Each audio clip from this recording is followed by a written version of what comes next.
اعوذ باللہ من الشیطان الرجیم بسم اللہ الرحمن الرحیم قل اندعو من دون اللہ ما لا ينفعنا ولا يضرنا ونرد على اعقابنا بعد اذ هدانا الله كالذي استهوته الشياطين في الارض حيران له اصحاب يدعونه الى الهدى ائتنا قل ان هدى الله هو الهدى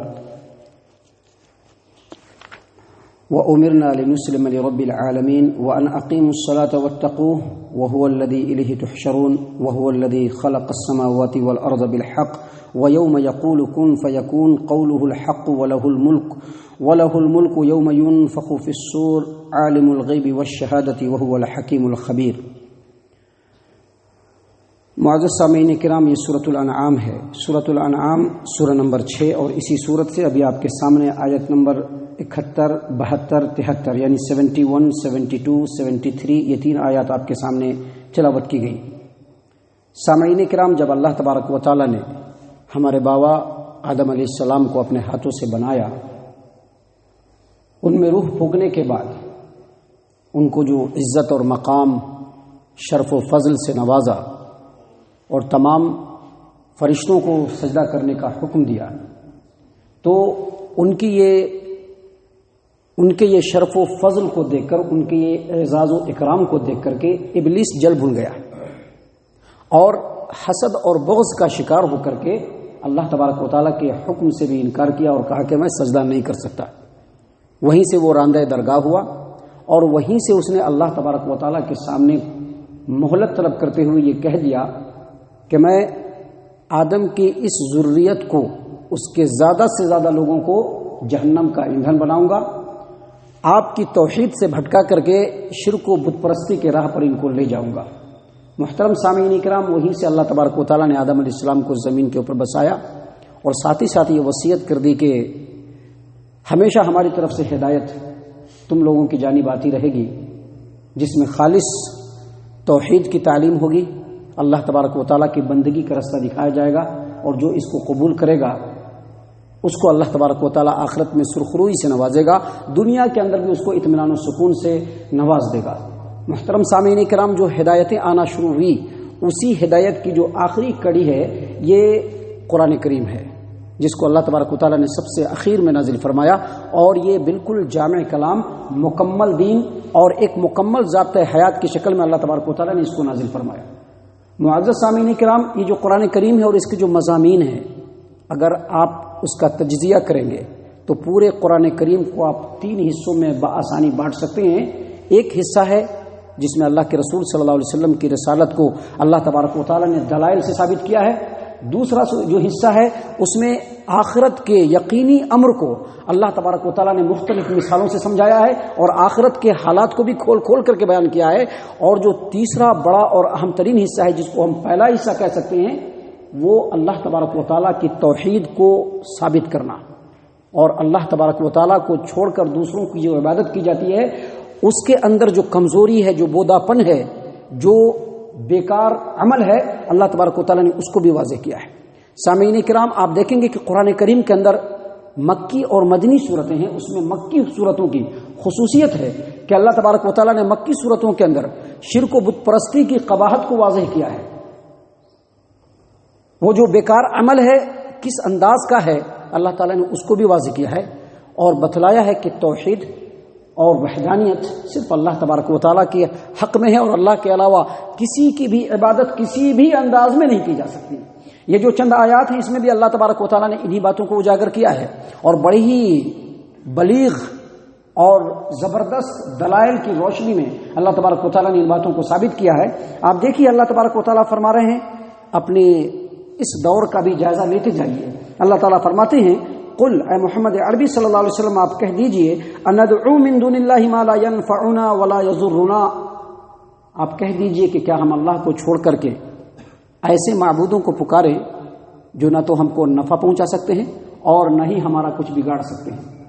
دیکھیے، یہاں پر سب سے اہم بات جو ثابت ہوتی ہے وہ یہ کہ عبادت کے لائق حقیقی معبود صرف وہی ہو سکتا ہے جو کسی کا بنا سکے اور کسی کا بگاڑ سکے اور اپنے وجود کو قائم رکھنے کے لیے کسی کا محتاج بھی نہیں ہو۔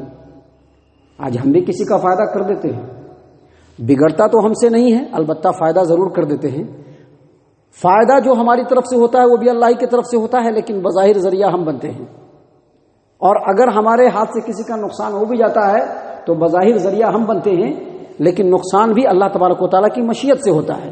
لیکن سب سے بڑی بات یہ ہے کہ ہم اپنے یا ہمارے جیسے جتنے بھی مخلوقات ہیں اپنے وجود کو باقی رکھنے کے لیے اپنے آپ پہ ہم ڈیپینڈ نہیں ہیں۔ اللہ تبارک و تعالیٰ باقی رکھے گا تبھی ہم باقی ہیں۔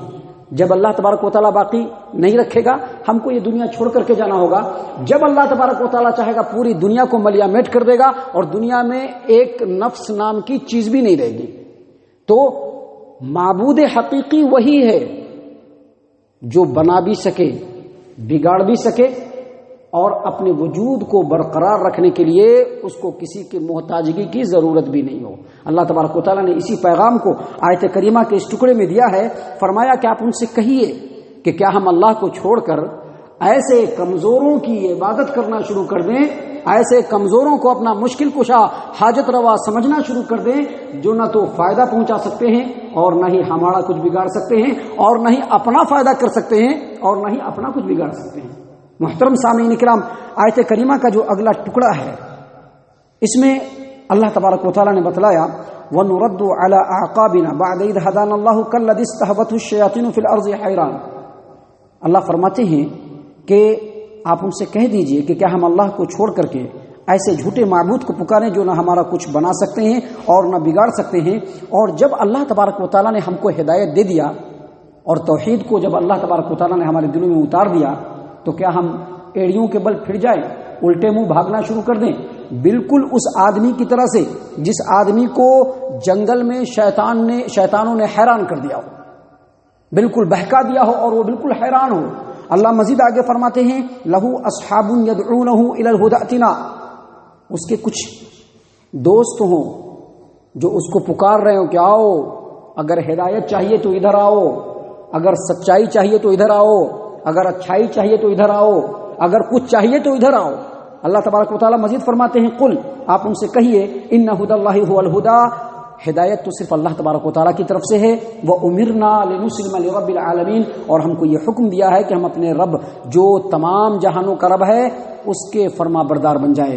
اس کے آگے اللہ تبارک و تعالیٰ فرماتے ہیں وَأَنْ أَقِيمُوا الصَّلَاةَ وَاتَّقُوهُ، اور یہ کہ تم لوگ، اللہ نے یہ حکم دیا ہے کہ تم لوگ اللہ تبارک و تعالیٰ کے لیے نماز کو قائم کرو، اللہ تبارک و تعالیٰ کا تقوی اختیار کرو، اور وہی وہ ذات گرامی ہے جس کی طرف تم تمام کے تمام جمع کیے جاؤ گے۔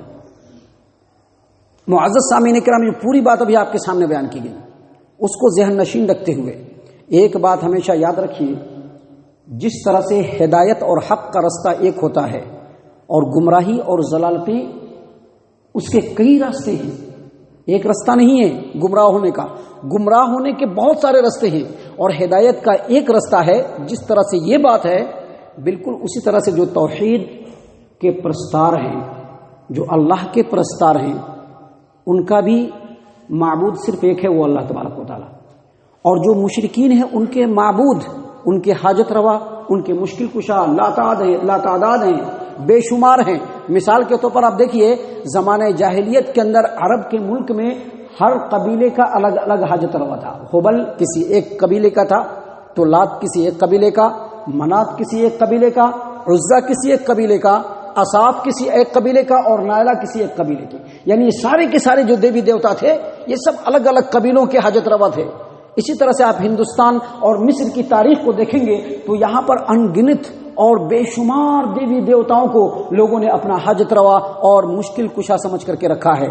آپ آسمانی کتاب کے پانے والے نصرانیوں کو دیکھیں گے تو وہاں پر 3 خداؤں کو مانا جاتا ہے عقیدہ تثلیث کے مطابق، لیکن انہوں نے ایک چوتھا خدا بھی بنا دیا، یعنی سیدہ مریم علیہ السلام کو بھی اس مقام پہ فائز کر دیا۔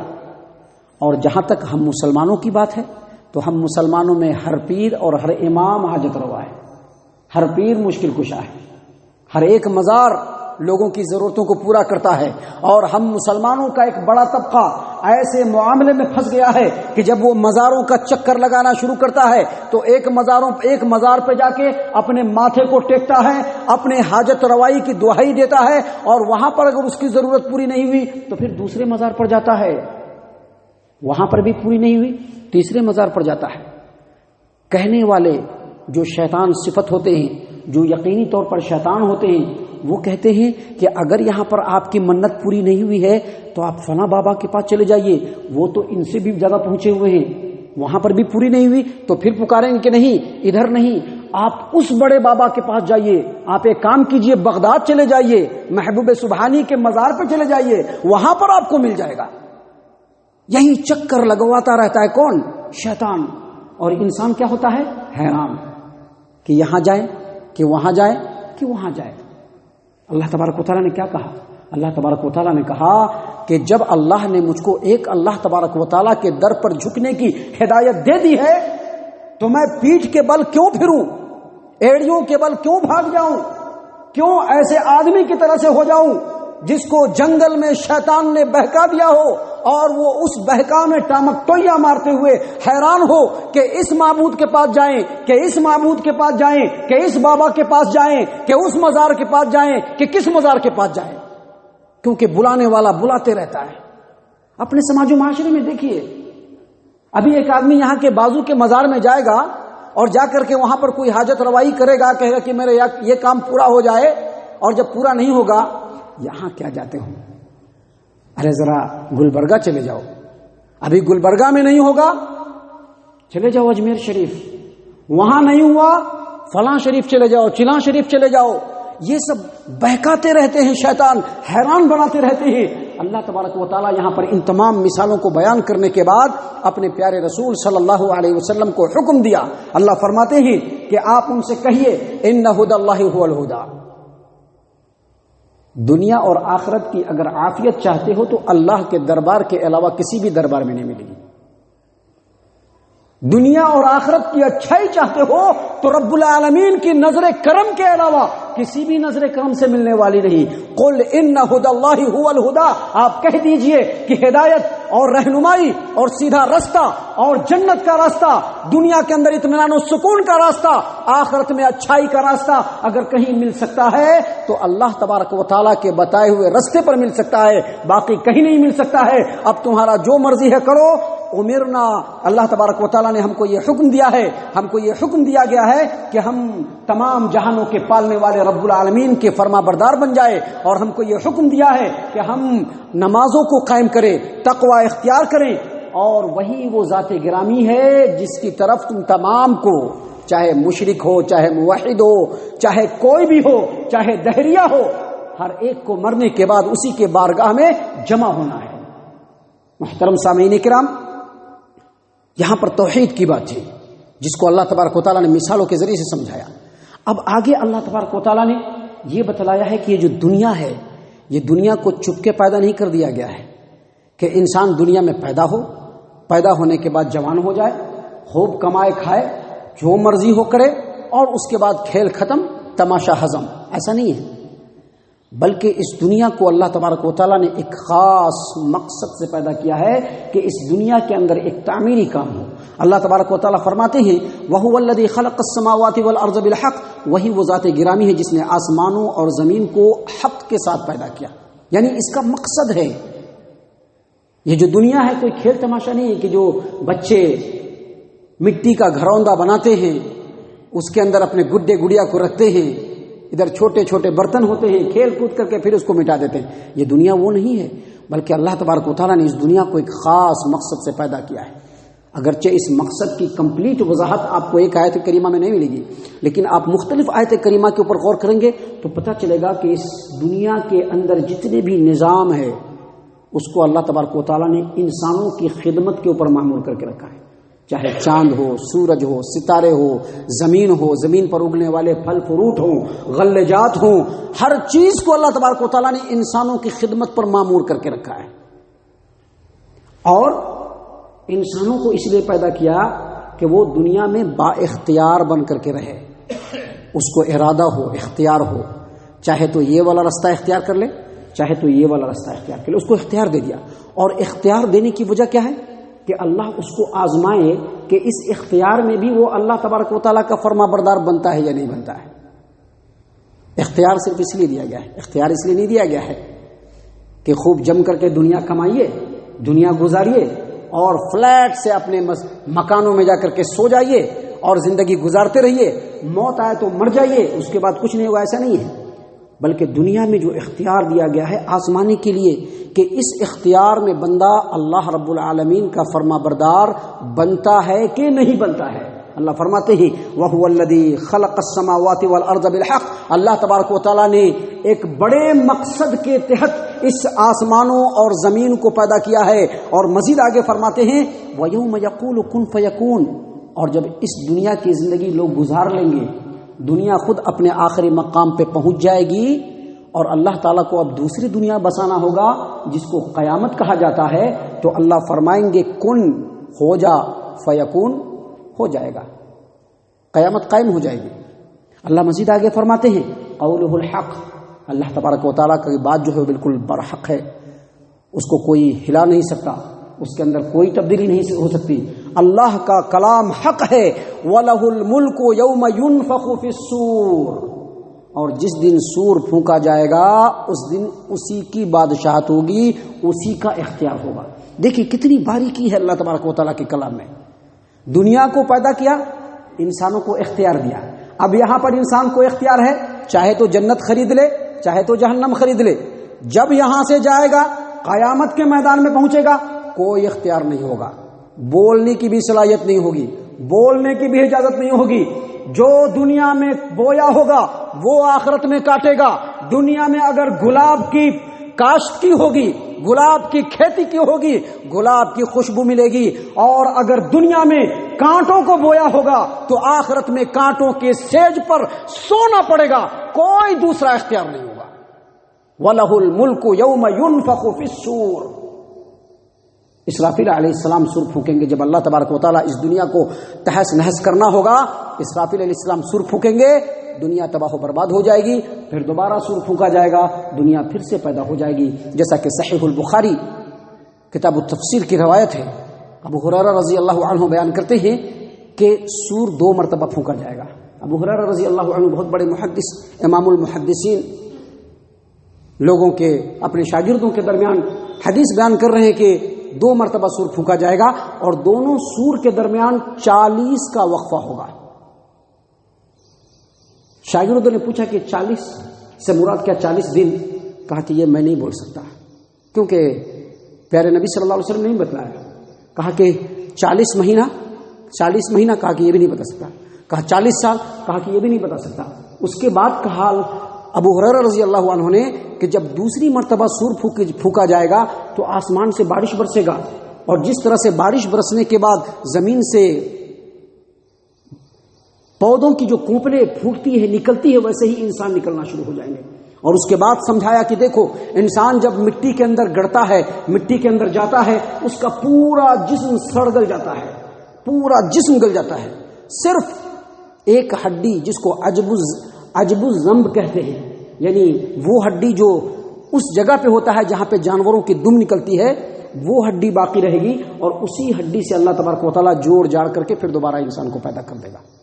تو یہ قیامت کا دن ہوگا جس دن کسی کو کوئی اختیار نہیں ہوگا.